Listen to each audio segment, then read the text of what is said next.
So we're on the Barefoot booth at AES 2014 in LA. I'm here with Thomas Barefoot himself, and he's going to talk us through the MicroMain 45. It's a slight departure for Barefoot monitors. I assume because of the shape, we're talking about near-field meter bridge kind of monitoring. Right. Yeah. It's a smaller speaker. It's more geared directly towards near-field monitoring. Sort of scaled down from the rest of our line. Some of the bells and whistles, like the meme voicing technology, has been taken out. Just an effort to try to get a more affordable, more compact system.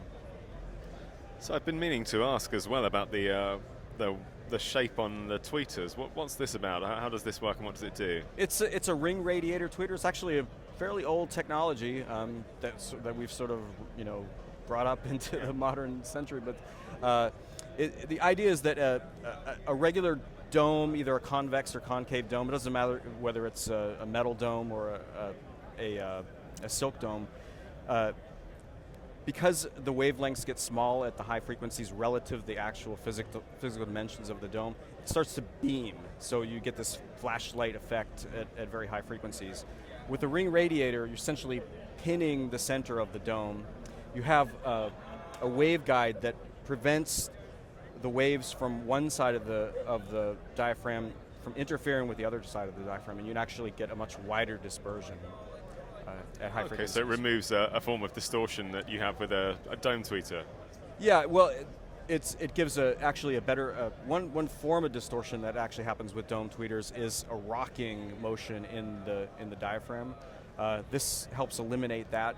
Plus the advantages of this wider dispersion at high frequencies, so a wider sweet spot, if you will, across the entire band. So I've noticed that these speakers don't have the subwoofers integrated in. How far down are we going to go in hertz? They go down to 40 hertz. No, they don't have the dual opposing subs.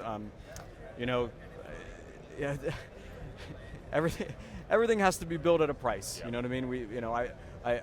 I could design that $1 million speaker if I wanted to, but then nobody would have that. And I want my speakers to be in the hands of people. They're expensive. I know they're expensive. All of my speakers are expensive, but I feel like if you stretch up to that price, then you wind up getting something that's far beyond what you've actually paid for. And I think it's no different with the 45. It's you have to economize. You have to find ways of doing it.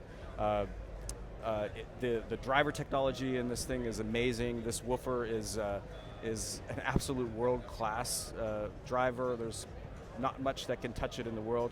It doesn't have the dual opposing technology, which does take things up to another level, but it's pretty amazing driver. I mean, if it performs like the rest of the range, I'm sure you'll have no problem shifting units. Right. Speaking of which, when are they shipping and how much are they going to cost? They're going to be $6,000 US, $59.95, that something.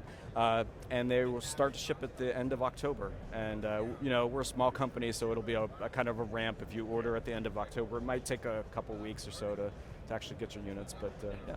Excellent. Well, I look forward to hearing them. Maybe we can get a demo soon, actually. Yeah. Thanks very much for talking through. Thanks.